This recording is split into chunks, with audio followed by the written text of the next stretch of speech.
Bienvenue au premier numéro de votre magazine Les succès d'Afrique. Le programme qui décrypte l'Afrique émergente, l'Afrique que nous voulons. Tout de suite, le sommaire. Cette semaine, Les succès d'Afrique vous amènent au Togo à la découverte de Logou Misop, l'inventeur de la machine à piler Fufumix. Il est le 12e lauréat du prix de l'innovation pour l'Afrique 2014. Le ministre togolais des Transports, Nissa Ounyoufam, nous entretiendra sur la politique des grands travaux engagés par le gouvernement et sur la construction de la nouvelle aérogare de Lomé plus précisément. Ce sera dans la rubrique L'invité. Il est togolais, il a eu l'ingénieuse idée d'inventer le Fufumix, une fierté pour tout le continent africain. Les travaux de Logou Mensom ont été récompensés lors d'un prix d'innovation pour l'Afrique qui est Logou Mensom. Qu'est-ce que le Fufumix et quel est le secret de cette réussite? Regardez.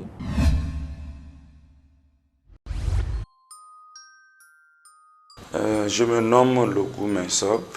J'ai aujourd'hui 40 ans. Je suis marié, père de 2 enfants. Je crois que je suis né inventeur.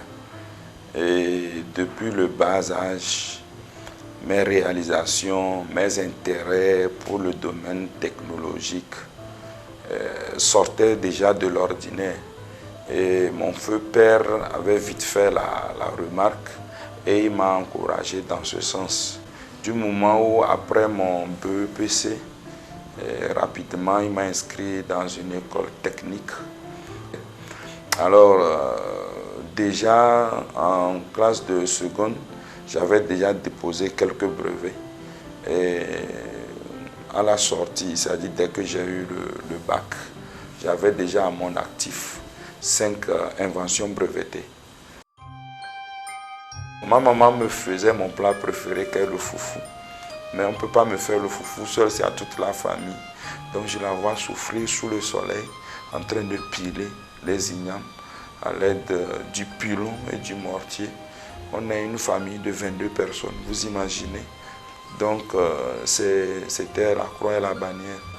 Donc c'est en cherchant à résoudre le problème de ma maman que m'est venue l'idée de créer une machine qui fait le foufou.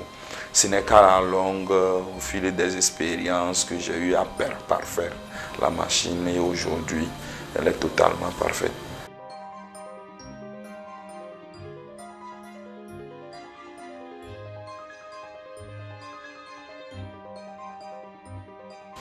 Et la machine même en soi est un petit robot de cuisine.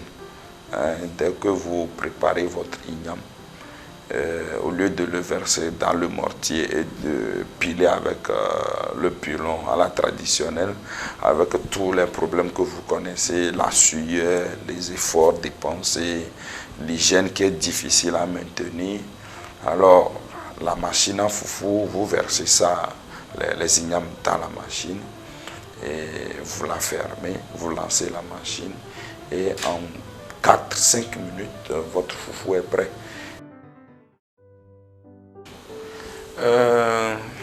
Le début de ce projet, ça a été vraiment très difficile. J'étais pratiquement le seul à croire en ce que je faisais. Comment réunir les moyens? Et heureusement pour moi, après le bac, rapidement je suis rentré dans la société de télécommunications. Et quand mes collègues faisaient des prêts pour construire leur maison, acheter leur voiture, moi j'investissais pour le développement de mon entreprise. Donc c'est pas ces prêts-là que j'ai eu à faire.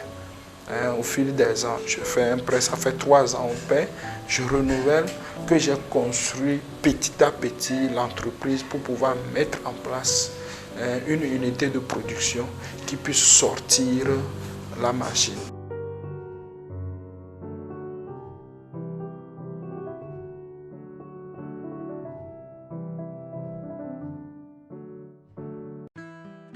Le PIA, je peux dire que c'est un bonheur qui m'a, comme on dit chez nous, coupé le chemin.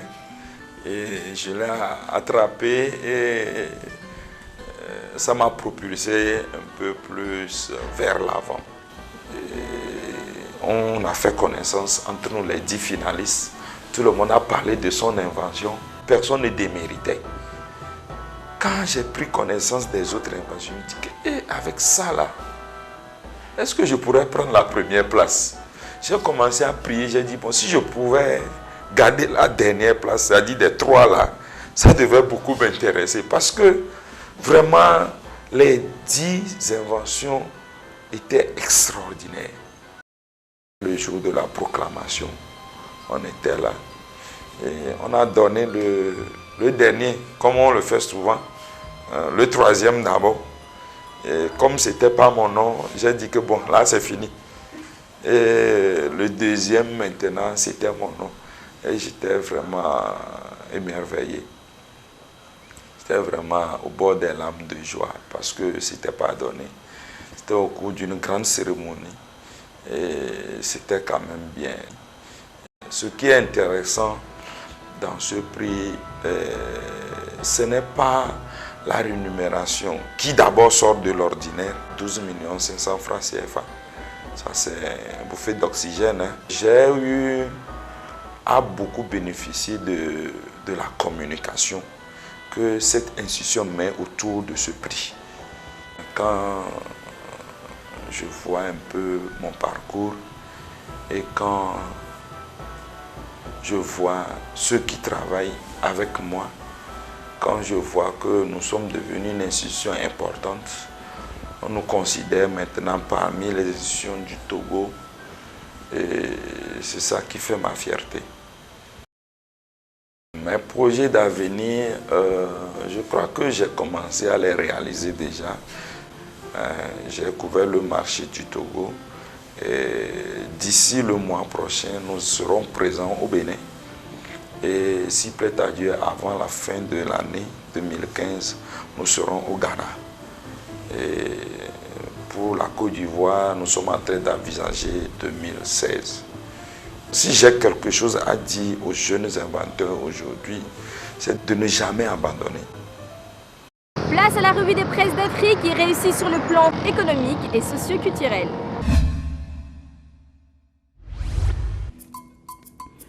La fortune des hommes d'affaires africains a fait la une de la presse internationale cette semaine. Selon agenceecofin.com, l'Afrique enregistre la plus forte croissance au monde en matière de nombre d'individus fortunés. Le portail d'information économique précise que le nombre des particuliers africains qui possèdent au moins $1 million à investir a augmenté de 145% au cours des 14 dernières années. Le site africatopsuccess.com va plus loin en estimant à 161 000 le nombre de millionnaires que comptait l'Afrique en 2014. Pour le journal panafricain, ces nouveaux riches se retrouvent pour la majorité en Afrique du Sud et en Égypte. Le magazine Jeune Afrique a annoncé sur son site le lancement prochain d'un film documentaire portant sur 50 startups évoluant dans le domaine des TIC dans 8 pays francophones d'Afrique. Dénommé Afropreneur, le projet initié par la plateforme Tech of Africa vise à recueillir l'histoire de ces hommes et femmes qui participent à la révolution numérique en Afrique francophone. Le site oserlafrique.com précise que l'équipe composée de 6 jeunes Africains devra mobiliser au moins 14 000 € pour atteindre ses objectifs. Nous terminons la revue de presse cette semaine avec la Côte d'Ivoire. Le producteur mondial de cacao se dote d'une industrie de transformation de cajou et de cacao. Selon le site abidjan.net, la pose de la première pierre du complexe agro-industriel de Beaunois a lieu le 18 juillet. Le site ivoirien indique que l'émergence de la Côte d'Ivoire passe par la transformation sur place de ses matières premières. Le portail panafricain Africa Top Success évoque quant à lui les avantages que procurera cette nouvelle industrie aux populations ivoiriennes. Il précise que les nouvelles unités de transformation de cacao et de cajou offriront 4 000 emplois directs aux jeunes. Les infrastructures de transport sont indispensables pour la croissance de tout pays. L'équipe du magazine Les Succès d'Afrique a rencontré pour vous le ministre togolais des Travaux publics et des Transports, Nessao Nyofam. Il évoque la construction d'une nouvelle aérogare qui accueillera une fois à terme 2 500 000 passagers.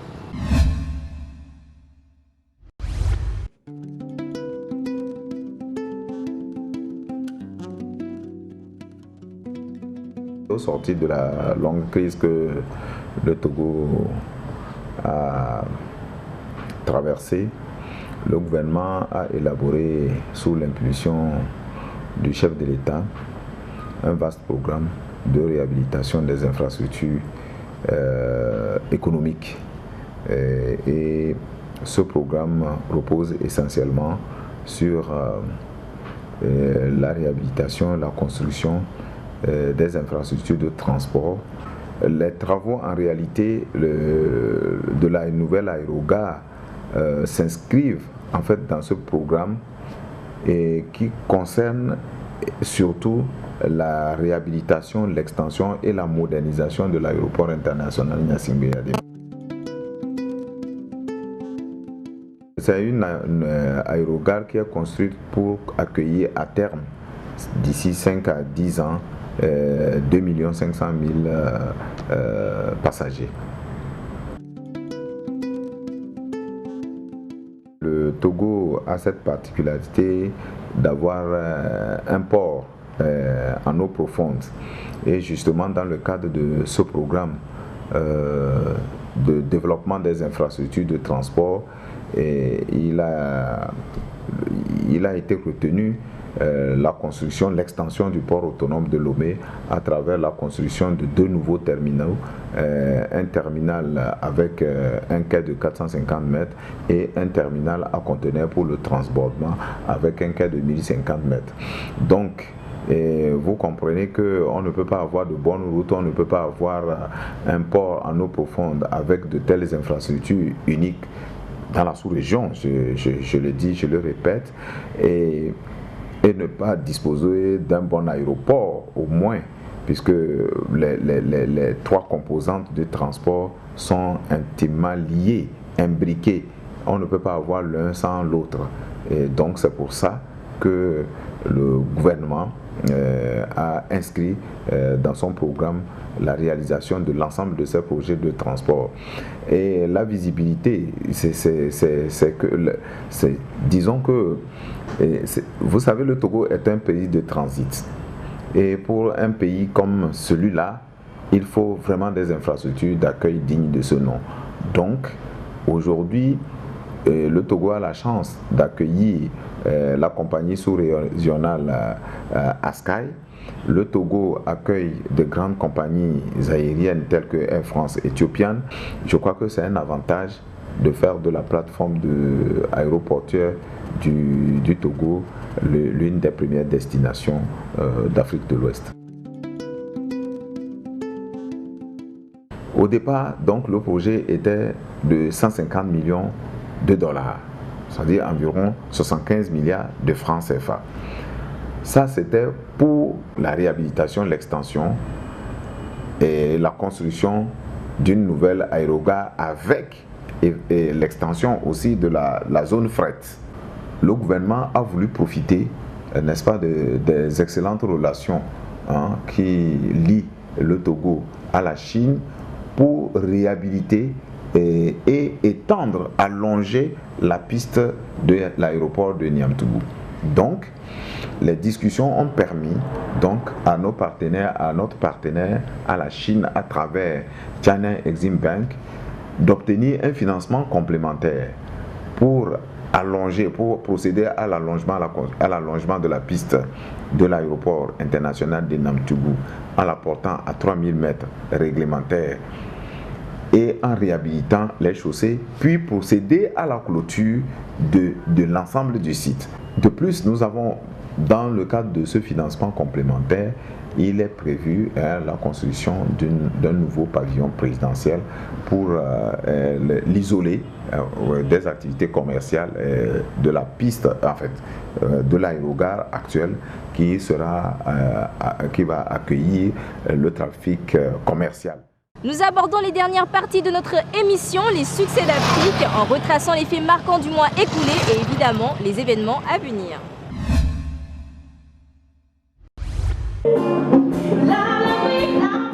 C'est devant ce public ayant fait massivement le déplacement de l'Institut français de Cotonou que s'est tenue l'apothéose de la 3e édition du Festin vocal, le Festival international de voix de femmes.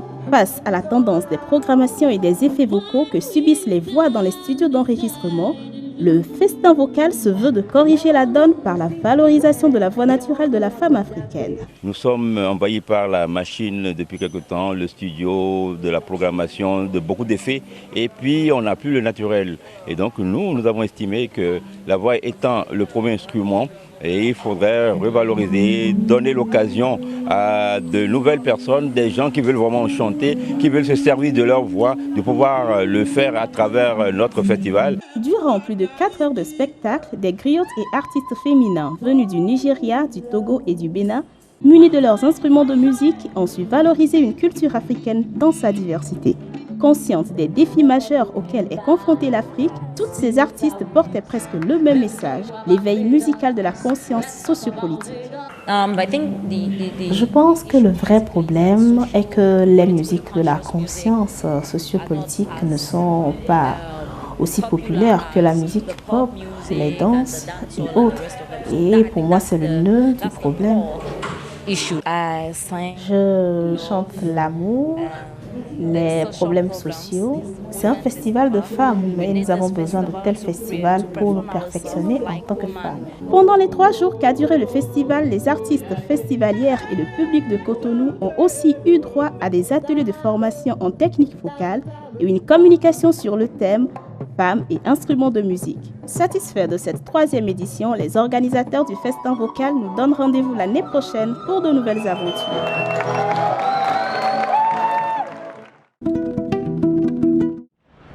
« 621 millions de personnes n'ont pas accès à l'électricité en Afrique subsaharienne, selon un rapport de Africa Progress Panel publié en juin 2015.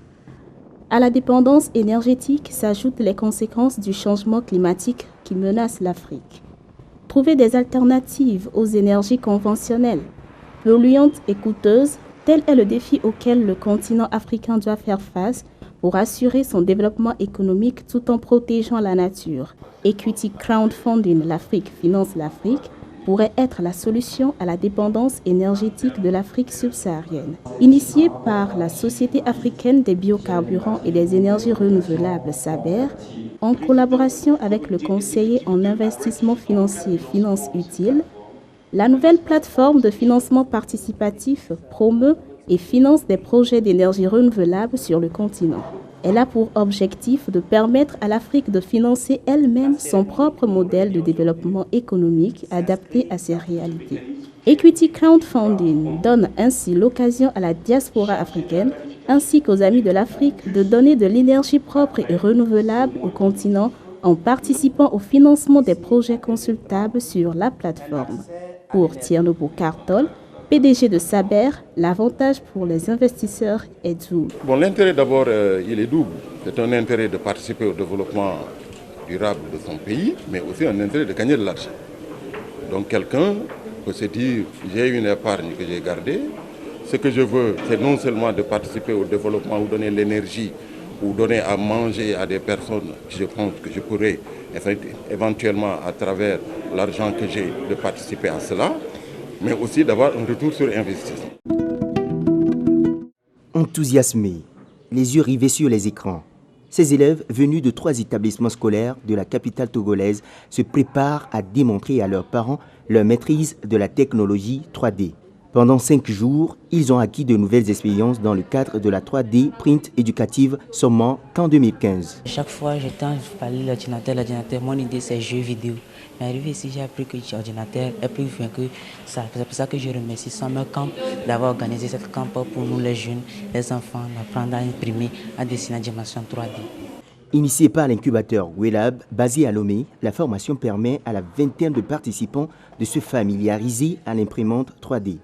Ces élèves du secondaire ont appris à dessiner et imprimer les figures de leur choix avec les imprimantes fabriquées par WeLab à base de déchets informatiques. Pour la fin maintenant, comment piloter l'imprimante, c'est-à-dire à partir du fichier, comment maintenant communiquer avec l'imprimante 3D et lancer les pressions pour avoir l'objet final. Donc ce sont ces étapes-là qui leur ont été montrées de manière accélérée et pratique. Créé en 2012 par le jeune architecte Kofi Sename, WeLab est devenu célèbre avec son imprimante Wafad 3D qui a reçu en 2014 le prix de l'innovation technologique à Barcelone et plusieurs autres distinctions. En juin 2015, 4 projets de l'équipe ont été retenus pour le Forum mondial de la langue française tenu à Liège, en Belgique. Les lauréats de la prestigieuse soirée de récompense MTV Africa Music Awards ont été dévoilés le 18 juillet en Afrique du Sud. Sans surprise, l'industrie musicale nigériane a battu le record des distinctions. Davido a remporté le prix du meilleur artiste masculin. Le groupe Peace Corps, de son côté, a été élu à la fois meilleur groupe et artiste de la décennie. Le prix de l'artiste féminine est revenu à Yemi Alade. La chanson de l'année est également nigériane. Il s'agit de Doro Bouti, une collaboration de la crème des artistes nigérians. Dans la communauté nigériane, la performance des artistes est saluée à sa juste valeur.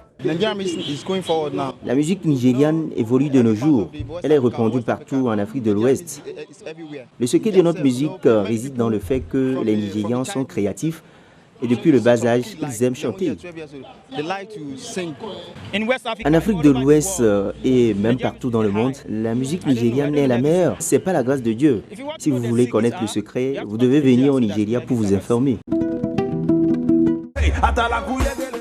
Le Togo a été représenté au MTV Africa Music Awards 2015 par le groupe Toufal. Les Fils du Vent nominés dans 4 catégories ont quitté l'Afrique du Sud le 18 juillet sans trophée. Et pourtant, les promoteurs de la danse Guetta n'étaient pas à leur première participation à cette compétition internationale. En 2014, ils avaient remporté le prix du meilleur artiste francophone au même événement. À Lomé, c'est l'incompréhension. C'est un sentiment de déception, ouais, parce que bon, au fond, les Toufan font l'entièreté de la musique togolaise sur le plan international. Et bon, je dirais aussi que sur le plan national, la concurrence n'est pas aussi rude. Ça fait que bon, il manque aussi une innovation par rapport à leur musique. Ils doivent apporter en plus quelque chose de plus de nouveau parce que la musique, ça évolue, ça tourne. Le constat, le Nigeria a tout rappelé parce que chaque jour, on sent qu'ils bossent. Il y a un changement au jour le jour. Donc, mais bon, on espère le meilleur dans les jours à venir. Pour moi, s'ils n'ont reçu aucun prix, c'est qu'il y a eu plus meilleur qu'eux. Donc, ils doivent continuer à travailler dur. Rappelons que les artistes nigériens ont raflé cette année les principaux prix mis en jeu. Dans les coulisses, ils attendent impatiemment le début du concert, marquant la fin de la 2e édition du Fimigot, le festival international des musiques gospel du Togo. Puis arrive le moment tant attendu, la célébration du Seigneur. Le public ayant fait massivement le déplacement de la place Anani Santos se déchaîne et pour ces chantres venus de l'Afrique de l'Ouest, l'engouement de la foule s'explique par la soif qu'elle a de rester dans la présence de Dieu. Quand on voit la guerre, quand on voit tout ce qui se passe aujourd'hui, on se demande où est notre Seigneur. Et c'est vraiment lors des manifestations comme ça qu'on peut se retrouver, qu'on peut se rassembler et ensemble élever le nom de notre Seigneur. Un peuple sans Dieu est un peuple perdu. Cette année, outre les prestations live imposées à tous les artistes invités au festival, il a également été organisé des ateliers de formation. Pour les organisateurs, ce sont des innovations qui visent la professionnalisation de la musique gospel au Togo. Nous avons remarqué qu'il y a des lacunes au niveau de la composition et des productions de nos artistes gospel. Et la facilité aussi entre en jeu, ce qui fait que la musique gospel n'est pas promue ailleurs et il n'y a pas de représentation de ces artistes-là ailleurs qui peuvent valablement représenter notre pays, le Togo. C'est pour cela que nous avons initié ce programme pour permettre à ce que les artistes aient une formation. Professionnalisation du gospel, oui. Promotion du gospel, oui. Mais tout ceci doit rimer avec la sanctification du chantre en fait d'impacter spirituellement le monde, comme le conseille le doyen Adabadi Dioboku. Le gospel est d'abord une adoration et tous ceux qui veulent adorer Dieu doivent le faire en esprit et en vérité. Succès d'Afrique, c'est fini pour aujourd'hui. Rendez-vous dans 2 semaines sur la même chaîne pour de nouvelles aventures. Et n'oubliez pas, l'Afrique, c'est vous.